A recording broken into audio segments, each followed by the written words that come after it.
ہم نے کتابوں میں پڑھا ہے کہ جب شب قدر آتی تھی نا، مغرب کے بعد لوگ کانپنے لگ جاتے تھے۔ شب برات والے دن مغرب کے وقت لوگوں پہ راشا طاری ہوتا تھا، ہائے کیا بنے گا۔ لوگ معافیاں مانگتے تھے اور سٹائل یہ ہوتا تھا کہ دروازوں پہ دستک دیتے تھے، جا کے دستک دیتے تھے، کہتے تھے یار میرا کوئی انداز تمہیں کہیں برا تو نہیں لگ گیا، کوئی بات تو نہیں میری تم تک پہنچی، مجھے معاف کر دینا، آج شب قدر کی رات ہے۔ اور پھر مسجدوں میں لوگ آتے تھے تو نیک لوگ، پرہیزگار لوگ، اللہ تبارک و تعالیٰ کے پاک باز بندے، جن کے لیے گمان بھی نہیں کہ وہ کوئی کبیرہ جرم کا ارتکاب کریں گے اور پھر اس پہ ڈٹیں گے، وہ لوگ بھی رویا کرتے تھے۔ میں اور آپ بڑے مست ہو گئے، رسم سی محسوس ہوتی ہے اب ہر محفل، ہر مجلس، محسوس ایسے ہوتا ہے کہ جیسے وہ ذوق، وہ تڑپ، وہ شوق جس آدمی کے فرائض بھی میری طرح پورے نہیں، نمازیں بھی پوری نہیں، اس نے بھی سیدھی جیب کے اندر جنت کا ٹکٹ ڈالا ہوا ہے، فرائض تک پورے نہیں کر پایا، نوافل سنتیں واجبات تو بعد میں آئیں گے، ٹکٹ ڈال کے پھر بات، احساس ہی کوئی نہیں۔ پتہ نہیں کتنے پتھر اور سنگ دل ہو گئے ہم لوگ کہ وہ جو اندر درد تھا نا کہ یار وہ کہیں ایک بات، ایک جملہ، کہیں ایک لقمہ حرام کا، وہ کہیں فلاں جگہ پہ کوئی بے ادبی، وہ لوگوں پر بوجھ بنتے تھے، ان کے عیب، جرم، خطائیں۔ ہم اتنا زیادہ بولتے ہیں کہ پتہ ہی نہیں کتنی باتیں کرتے۔ مال کہاں سے آ رہا ہے یہ سب کو پتہ ہے، پر کس طرح کا آ رہا ہے اس پر کوئی توجہ دینے کو تیار ہے۔ حضرت حسن بصری رحمۃ اللہ تعالی علیہ سونار کا کام کرتے تھے، توبہ کرنے سے پہلے ایک دکان رکھی ہوئی تھی، تو آپ فرماتے ہیں میں ذرا مہنگا سونار تھا، سب سے زیادہ بغداد کے اندر قیمتی سونا میں بناتا تھا۔ فرماتے ہیں میں جب کوئی سونے کی نئی چیز تیار کرتا تھا تو عام آدمی کے بس میں نہیں ہوتا تھا اسے خریدنا، تو میں کسی وزیر کے پاس، مشیر کے پاس، مالدار آدمی کے پاس جاتا تھا، کیونکہ جو میں بناتا تھا وہ ہر آدمی خرید نہیں پاتا۔ مصر کے بادشاہ کے بارے میں مجھے پتا چلا کہ وہ سونے کا بڑا شوقین ہے، اپنے گھر والوں کے لیے، اپنے لیے، دیگر لوگوں کے لیے، حالانکہ مرد کے لیے جائز نہیں، وہ بہت ساری چیزیں سونے کی خریدتا ہے، لیتا ہے، رکھتا ہے، مجھے پتا چلا۔ فرماتے ہیں کہ میں نے اس کے وزیر سے ٹائم لیا، کہا کہ یار میں نے ایک سونے کی چیز بنائی ہے تو عام آدمی تو خرید نہیں سکتا، تو بادشاہ سے وقت لے کے دو۔ وزیر کو میں نے تحفے تحائف بھی دیے، جو طریقہ ہوتا ہے، اس کو کہا میری ملاقات کرا، تو کہنے لگا میں تیری ملاقات ضرور کرا دیتا پر آج نہیں ملاقات ہو سکتی، آج تو بادشاہ اپنے پچھلے گاؤں گیا ہوا ہے۔ تو میں نے کہا وہاں ملاقات کرا دو، اس لیے کہ جو سونا میں لے کے آیا ہوں بڑا قیمتی ہے، واپس لے جاؤں گا تو رستے میں ڈاکوؤں کا خطرہ ہے۔ مجھے کہنے لگا ٹھیک ہے میں کرا دیتا ہوں۔ حضرت حسن بصری فرماتے ہیں وہ میرے ساتھ چلا تو میں بادشاہ کے گاؤں تک پہنچ گیا۔ میں نے کچھ عجیب سا منظر دیکھا گاؤں میں پہنچ کر، ایک قبر ہے، قبر پر خیمہ لگا ہے۔ وزیر مجھے کہنے لگا یہاں بیٹھ جاؤ اور انتظار کرو، یہاں ایک رسم ہونے لگی ہے، جب اس سے فارغ ہو جائے گا بادشاہ تو میں تمہاری ملاقات کراؤں گا۔ فرماتے میں بیٹھ گیا تو میں نے ایک انوکھی سی رسم دیکھی، جو بڑے بڑے علماء تھے نا شہر کے، سب سے پہلے وہ آئے، بڑے چوٹی کے علماء، فقیہ لوگ، علم و فن پر جنہیں اللہ تبارک و تعالیٰ نے دسترس عطا فرمائی تھی، بڑے، میں جانتا تھا مصر کے علماء کو۔ کہتا وہ آئے اور قبر کے قریب ایک چکر انہوں نے لگایا اور وہ بیٹھ گئے۔ عجیب رسم دیکھی میں۔ حضرت خواجہ حسن بصری رحمۃ اللہ تعالی علیہ فرماتے تھوڑی دیر گزری تو میں نے صوفیاء کو دیکھا، جو اللہ اللہ سکھانے والے لوگ تھے، درویش لوگ تھے، ان کی جماعت آئی، قبر کا چکر لگایا، بیٹھ گئی۔ تھوڑی دیر گزری تو ادیب، شعراء، کلام لکھنے والے لوگ آئے، چکر لگایا تو بیٹھ گئے۔ پھر تھوڑی دیر گزری تو فرماتے ہیں کہ سپہ سالار، جرنیل قسم کے لوگ آئے، ہاتھ میں چھڑیاں ہیں، اسلحہ زیب تن کیا ہوا ہے، تلواریں، نیزے پہنے ہوئے، چکر لگایا، بیٹھ گئے۔ پھر میں نے دیکھا کہ ڈاکٹر، حکیم، طبیب آئے، بڑے بڑے نسخے ہاتھوں میں، قبر کے قریب ایک چکر لگایا تو بیٹھ گئے۔ پھر میں نے دیکھا حسین و جمیل عورتیں آئیں، ایک چکر قبر کا لگایا تو بیٹھ گئیں۔ خواجہ حسن بصری فرماتے ہیں اچانک میری نظر چندھیا گئی، میں تڑپ اٹھا جب میں نے دیکھا کہ بادشاہ نے اپنے سر سے تاج اتارا اور اپنے ہاتھ پہ رکھا۔ پھر بادشاہ قبر کے قریب گیا تو چیخے مار کے رویا، اس درد سے رویا کہ دو آدمی پکڑ کے خیمے میں لٹاتے ہیں، فرماتے ہیں مجھے وہ میں جو کاروبار گیا تھا وہ مجھے بھول گیا۔ میں نے وزیر سے پوچھا کہ یہ کیا ماجرا ہے، میں نے اس طرح کا انداز کہیں دیکھا نہیں، کیا رسم ہے؟ تو وزیر کہنے لگا بات دراصل یہ ہے کہ بادشاہ پورے ملک کا، مصر کا حکمران ہے، اس کا ایک ہی بیٹا تھا، درجنوں درباروں کی حاضری اور سینکڑوں صوفیاء کی دعا اور کروڑوں اور لاکھوں لوگوں کو صدقے اور خیرات دے کر دعائیں کرا کے بادشاہ نے کبھی پوچھو اس آدمی سے جس کے ہاں اولاد کوئی نہیں، پتہ نہیں کس منت کے ساتھ ایک بیٹا خدا سے لیا۔ بیٹا پڑھنے لگا، تعلیم میں بھی لائق، گھوڑ سواری میں بھی لائق، تلوار میں بھی لائق، سارے علوم فنون، وفا شعار بھی، اطاعت گزار بھی، ساری خوبیاں بچے میں پیدا ہوئی۔ پھر ایک دن بیٹا رات کی تنہائی میں رویا، اماں جی بات سننا، ابا جی دوڑ کے آئے، کہتے ہیں بیٹا رویا تو بادشاہ اور اس کی بیوی دوڑے گئے، کیا ہوا؟ کہنے لگے پیٹ میں کوئی درد ہے، یہاں کچھ تکلیف ہے۔ مصر سے لے کر بغداد اور بغداد سے لے کر پورے عرب کے حکیم آئے، سمجھ نہیں آئی کسی کو کہ بیٹے کو درد کہاں ہے۔ وہ کہتے ہیں کہ اس طرح کسی جانور کے گلے پہ چھری چلے تو وہ تڑپتا ہے، یوں وہ بچہ تڑپا، اور بادشاہ اور ملکہ کے ہاتھوں میں آرزوؤں کا مسکن کلمہ شہادت پڑھ کے انتقال کر گیا۔ کہتے ہیں بادشاہ نے یہاں بیٹا لا کے دفن کیا، سال کے بعد بادشاہ آتا ہے اور قبر کے گرد علماء چکر لگاتے ہیں تو بادشاہ کہتا ہے بیٹا اگر ساری دنیا کا علم لڑا کے تجھے بچایا جا سکتا تو میں تجھے بچا لیتا، میں تجھے بچا لیتا۔ پھر صوفیاء آتے ہیں تو بادشاہ کہتا بیٹا کئی دنوں کے چلے کرا کے وظیفے پڑھا کے تو بچ سکتا، میں تجھے بچا لیتا۔ پھر بادشاہ جرنیلوں کا ایک چکر لگوا کے کہتا بیٹے اگر ساری دنیا کی طاقت لڑا کے میں تجھے بچا سکتا تو میں اپنے گھر کا چراغ کبھی بجھنے نہ دیتا۔ پھر بادشاہ کہتا ہے بیٹے دیکھ ساری دنیا کی حسین عورتیں تیری قبر کے پاس کھڑی ہیں، اگر حسن سارا ضائع کر کے تو بچ سکتا تو میں بچا لیتا۔ پھر آخر میں بادشاہ اپنے سر سے تاج اتار کے ہاتھ میں پکڑتا ہے اور قبر کے گرد گھوم کر روتا ہے، کہتا ہے بیٹا میں فقیر ہو جاتا، میں مانگ کے روٹی کھا لیتا، میں نشانیاں دے دیتا، بیٹے میں تیری خاطر حکومتیں چھوڑ دیتا، میں کسی کی مزدوری کر کے روٹی کھاتا، پر میں تجھے مرنے نہ دیتا۔ پھر وہ روتا ہے اور کہتا ہے کیا کروں کل نفس ذائقۃ الموت، کیا کروں جو تجھے لے کے گیا ہے اس نے قانون بنایا ہے کہ ہر ایک نے موت کا ذائقہ چکھنا ہے، اس نے قانون بنایا، اور جب اس کا قانون لاگو ہوتا ہے پھر نہ ماں کی سسکیاں کام آتی ہیں، نہ باپ کی دعائیں، نہ علم نہ فن، پھر کوئی چیز کام نہیں آتی، پھر جانا پڑتا ہے، پھر جانا پڑتا ہے۔ باپ ایک ایسا رشتہ ہوتا ہے جو زندہ ہوتا ہے تو لگتا ہے سر پہ چھت ہے، اور جب وہ رخصت ہوتے ہیں تو لگتا ہے چھت اتر گئی۔ ماں میں اپنی زندگی میں یہ کہا کرتا تھا کہ لوگ آکسیجن کے بغیر بچ جاتے ہیں، ماں کے بغیر نہیں بچتے۔ میرا تجربہ یہ تھا کہ شاید 5 سال روٹی کھانے کو نہ ملے تو زندگی ہے، پر اگر اماں گھر میں نہ ہو تو زندگی نہیں ہوتی۔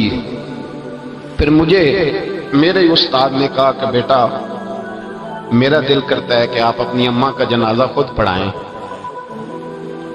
2-3 دفعہ ہمت کر کے میں بڑا مصلی پہ کھڑا ہونے کے لیے، لیکن پھر میں لوٹ کے آ گیا۔ میں نے کہا میں نے بڑے جنازے پڑھے اور پڑھائے ہیں زندگی میں، یہ میرے لیے وزنی ہے، میرے لیے مشکل۔ ہم نے خود نہیں ساری ہستیاں اٹھائی، ہم خود چھوڑ کے نہیں آئے، چھوڑ کے نہیں آئے، سہ سہ جوڑ سنگت دے ڈٹھے آخر وتھاں پیاں، او جنہاں باج ایک پل نہیں سا جیندے، پھر شکلاں یاد نہ رہیاں۔ حضرت فاطمہ الزہرا رضی اللہ تعالیٰ عنہ گھر میں بیٹھی رو رہی تھی، تو مولا علی شیر خدا آئے، کہا فاطمہ تو روتی کیوں ہے، بس کر دے۔ تو کہنے لگی علی مجھے سچ بتا تیری ہمت کیسے ہوئی مصطفیٰ کریم کی قبر پر مٹی ڈالنے کی، کس طرح ہمت ہوئی؟ صحابہ نے وہ جرتیں کہاں سے اکٹھی کی کہ حضور کی قبر انور حضور کو دفن کیا، نبی پاک کو؟ حضرت علی رضی اللہ تعالیٰ عنہ دلیر آدمی تھے پر پھوٹ کر روئے، کہنے لگے فاطمہ تجھے کیا بتائیں، ہاتھ کامتے تھے، روحیں لرزتی تھی، پر رسول کے قانون کی پابندی کرنا ہماری ڈیوٹی تھی، ڈیوٹی تھی ہم۔ میرے عزیز مجھے بتلائیے، آج شب قدر ہے، ہر بندہ کہتا ہے پتہ نہیں کب مر جانا ہے، کب جانا ہے۔ آج شام شب قدر تھی، میں نے کچھ سنگیوں سے کہا کہ سارے سوئیں گے تم نہ سونا، آج تمہارے لیے قانون مختلف ہے، تم نے صفائی کرنی ہے، مسجد کی بندوبست کرنے ہیں، لوگوں نے آنا ہے، ایک رات کا انتظام کرنا ہے، اس کی تیاری ہو رہی ہے۔ کبھی قبر والے کے سرانے جا کے پوچھو تو صحیح کہ تو کتنے عرصے سے اس قبر میں، پوچھو تو صحیح۔ اور درجنوں اور بیسیوں قبریں ایسی ہیں، بیسیوں قبریں جن پر جا کے کھڑو ہو تو پتہ لگتا ہے کہ مدتیں بیت گئیں، کوئی فاتحہ پڑھنے نہیں آیا، مدتیں گزر گئیں، کوئی فاتحہ پڑھ، شہر خاموشاں جن کو پالا پوسا تھا ان کا بھی اب وقت نہیں نکلتا۔ او میرے بھائی تیری تیاری ہے، وقت قریب ہے، بچے بیوی ماں باپ رشتہ دار بہن بھائی ان کے ساتھ تیرا جو تعلق ہے وہ ٹوٹنے کے لیے بنا ہے، انہیں جانا ہے، تجھے یہاں سے اٹھنا ہے اور اپنا اپنا حساب اکیلے دینا ہے، اپنا اپنا ہتھی بکی مٹی پاندے ہاتھ نہیں لاندے ڈرتے۔ میں نے ایک بیٹے سے کہا کہ اپنے ابا جی کو خود غسل دو، یہ حق ہے، تو کہنے لگے مجھے ڈر آتا ہے، میت سے ڈر آتا ہے، ہتھی بکی مٹی پاندے تے ہاتھ نہیں لاندے ڈرتے، جنہاں لی تو پاپ کمائے 10 کتھے نہیں ہو تیرے کر، لانا بیڑے کو جس کے نام جائیداد کر کے آیا ہے، بیٹیوں کا حق چھین کے، بہنوں کا حق چھین کے، دوستوں کا حق چھین کے، زکاتیں چھوڑ کے جو دیا اس کو کہہ تیری جگہ پہ حساب دے آ کر قبر میں کھڑا۔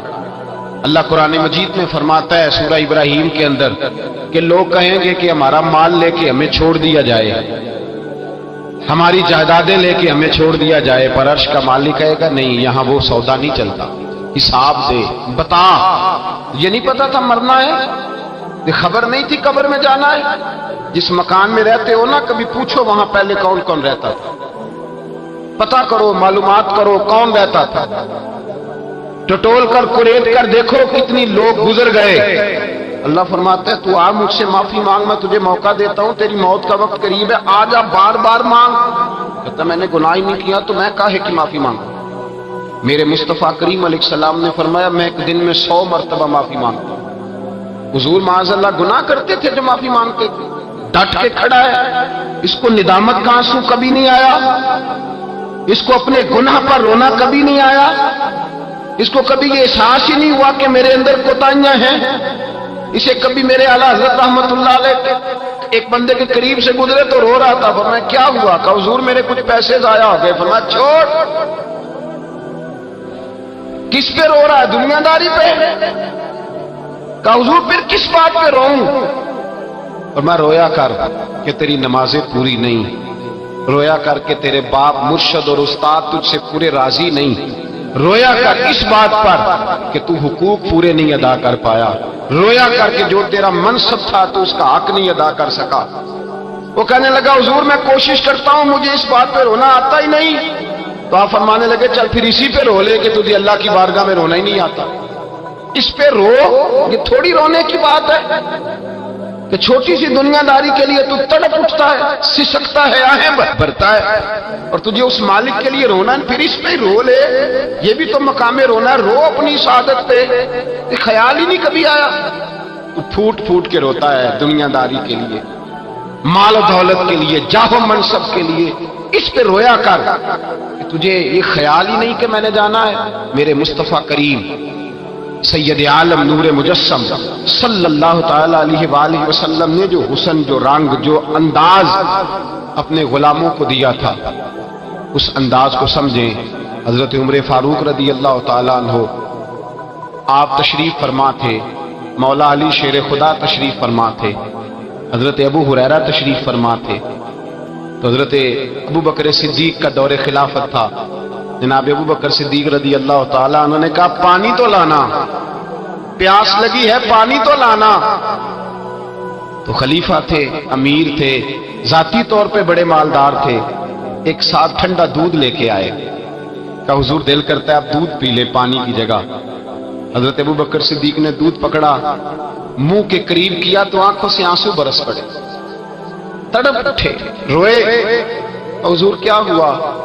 فرمانے لگے جس رسول سے سوال نہیں ہونا تھا انہوں نے تو اتنی نعمتیں استعمال نہیں کی، ابو بکر تے تو سوال ہونا ہے، اس سے تو پوچھا جانا ہے نعمتوں کے بارے میں، تو میں لے جاؤ دودھ نہیں مجھے پانی دو، پتہ نہیں میں کتنا وقت میرا باقی ہے تو میں اتنا بوجھ نہیں اٹھا سکتا۔ احساس تھا یار چلو کبھی کبھی صحیح یہ احساس پیدا تو ہونا چاہیے نا کہ میں سویرے سے لے کر شام تک جب میں سوتا ہوں تو سوچ کے، جب بندہ سوتا ہے تو کوئی سوچ ہوتی ہے اس کے ذہن میں، کچھ نہ کچھ سوچ رہا ہوتا ہے۔ مجھے بھی پتا ہے میں سوتے ہوئے کیا سوچتا ہوں، آپ کو بھی پتا ہے، اور جب سویرے پہلی دفعہ آنکھ کھلتی ہے تو پھر بھی کچھ سوچ ہوتی ہے بندے کے ذہن میں۔ مجھے بھی پتا ہے میں جب اٹھتا ہوں تو سوچ کیا ہوتی ہے، تو آپ کو بھی پتا ہے۔ حضرت امام اعظم ابو حنیفہ رحمۃ اللہ تعالی علیہ فرمایا کرتے تھے کہ جب سونے لگو تو یہ سوچ کے سویا کرو کہ پتہ نہیں اٹھنا ہے کہ نہیں، کلمہ پڑھ کے، توبہ کر کے، ایمان کی تجدید کر کے، اور اللہ کی بارگاہ میں عرض کر کے میں نہ اٹھا تو میرا حساب آسان کرنا، معافی مانگ کے سویا کرو۔ اور جب سو کے اٹھو تو یہ سوچا کرو کہ اس نے مہربانی کی ہے، مجھے ایک موقع اور دیا ہے زندہ رہنے کا۔ نیند موت کی بہن ہے، اللہم باسمی کا اموت واحیا۔ حضور نے فرمایا جب سونے لگو تو کہا کرو کہ اے اللہ میں تیرے نام پہ زندہ ہوتا ہوں اور تیرے نام پہ مرتا ہوں۔ نیند موت ہے، اسی طرح ایک دن سو جاؤ گے، پکے سو جاؤ گے۔ بھائیو شب قدر ہے، یہ تو معافی مانگنے کی رات ہے، پر میں تو اب یہ سوال پوچھتا ہوں کہ گناہگار ہی کوئی نہیں تو معافی کون مانگے گا؟ ہم نے تو اپنی زندگی پر بہانوں کا، ہیلوں کا، جھوٹ کا، ملمہ سازی کا ایسا ورق چڑھایا ہے چاندی کا کہ ہم تو سارے نیکوکار پرہیزگار لوگ ہیں الا ماشاءاللہ۔ احساس ہی نہیں ہے، تو جس بندے کو یہ احساس ہی نہیں کہ مجھ سے گناہ ہوا ہے، معافی کس چیز کی مانگے گا؟ تو پیغام یہ ہے کہ پہلے تو یہ احساس پیدا کریں کہ کچھ کوتاہیاں ہیں، اور جب یہ احساس پیدا ہو تو پھر یہ سمجھ لیں کہ حساب اپنا اپنا دینا ہے، اور جب حساب اپنا اپنا دینا ہے تو پھر یہ بھی سمجھ لیں کہ موت کے وقت کا ہمیں پتہ نہیں، تو اس کا معنی یہ نہیں کہ موت کا وقت مقرر نہیں، وہ اپنے وقت پہ بہرحال وہ آ جائے گی، آئے گی اور لے جائے گی۔ اور باقی جہاں تک تعلق اس بات کا ہے